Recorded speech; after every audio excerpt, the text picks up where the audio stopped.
കുട്ടികളെല്ലാം കിടക്കുന്നത്. ഈ കിടക്കുന്നത് അവരുടെ അമ്മയാണ് നിങ്ങൾ വിചാരിക്കും, തെറ്റിദ്ധരിക്കരുത്.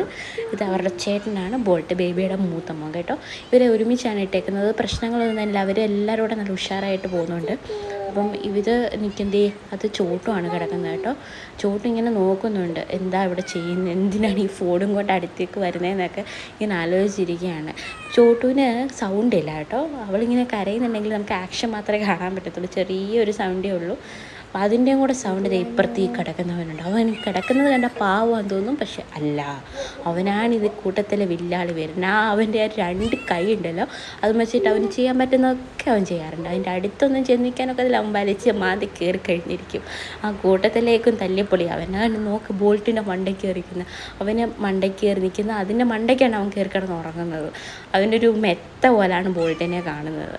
അവരെല്ലാവരും അവൻ്റെ മേത്ത് തലവെച്ച് കിടന്നാണ് ഉറങ്ങുന്നത്, പക്ഷേ ഇവൻ അങ്ങനെ അവൻ്റെ മണ്ടയ്ക്ക് കയറി കിടന്ന് ഉറങ്ങും.